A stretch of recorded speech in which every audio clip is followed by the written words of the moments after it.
Agriculture, politics, business, and landowners' rights. They have all collided into one still unresolved issue that'll once again emerge in an Iowa legislative session.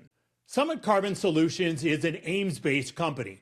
It wants to connect renewable energy plants and take the carbon dioxide emissions, transport them through an underground tunnel through the state of Iowa and 4 other states.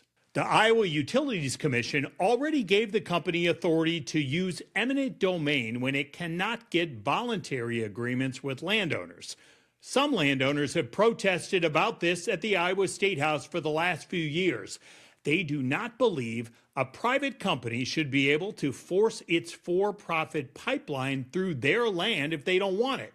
This past session, that led to one of the most unusual situations we have seen in the State House for quite some time.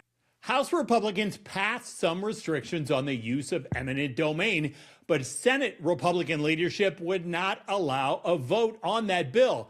That is, until some Senate Republicans rebelled against their own party leadership, teamed up with Democrats, and got a bill passed. But Governor Kim Reynolds vetoed that bill, which angered some of her fellow Republicans. So that sets up this political environment on the issue in 2026. And for an incoming member, she now gets to see what, if anything, will happen on this matter this year. In my district, there's not a lot of land that is impacted by it, but statewide it is a tremendous issue. And if we give in to that, then that opens up a Pandora's box of government control and takeover. So I'll definitely be standing up against the CO2 pipeline. Are you ready for that debate? That thing was messy, that was heated, that was contentious, controversial, all kinds of stuff over the last couple of years. What's that going to be like to step into that? You know, I honestly, I don't know, but I know it goes against our Constitution, and I support our Constitution.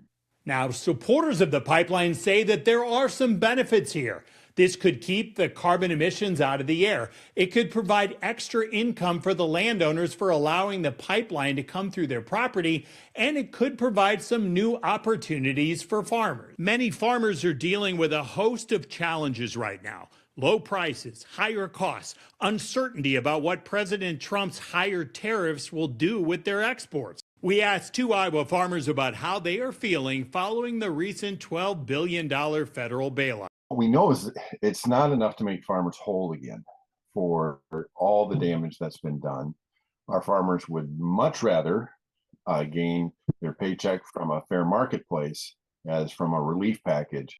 And it'll help lenders have an ease of mind knowing that, hey, these farmers, we know what they're doing out there, and we're grateful that, you know, DC is listening and is going to help them out, help weather this storm.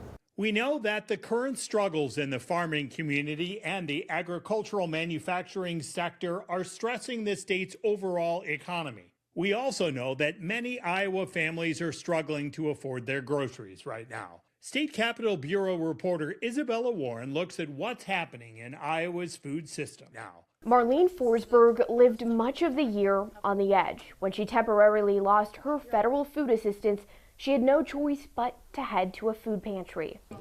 It just actually hit me right now because I had enough, you know, it's just me. So I had enough to get me through, and I literally just ran out of food today. 1 in 8 Iowans is considered food insecure, showing that food costs are too much for a lot of people. Yeah, I'm just grateful to have this here because I was starting to get really nervous. Some lawmakers want to improve Iowa's food system, but how can they connect the Iowans growing the healthy food with the families who are struggling to afford it? Lawmakers could expand 2 current programs. Healthy Kids Iowa is the state's alternative to the federal summer EBT program, giving parents a box of food every month during summer break. Choose Iowa connects schools and daycares with local farms to provide fresh food. Democratic State Senator Mike Zimmer questions whether Republicans would find the money for those. From a finance standpoint, there's not going to be adding anything to anything. We're going to be clawing to hang on to what minimally we have right now. One Republican did propose teaching students about healthier eating. So that's a bill I'm going to run this year to hopefully have people understand more about their food, where it comes from, and then to be able to buy our local foods and know how to fix it. The search for ways to help more Iowans better afford healthy foods while deciding how much taxpayer dollars lawmakers should commit to doing it. In Des Moines, I'm Isabella Warren. Legislators will have to decide whether to allocate more money to help farmers and to help feed families, but they also know a change is coming when it comes to SNAP, the Federal Supplemental Nutrition Assistance Program, and it will mean more costs to the state. SNAP is split 50-50 between the state and federal governments on the administrative costs. Benefits are fully paid for by the federal government.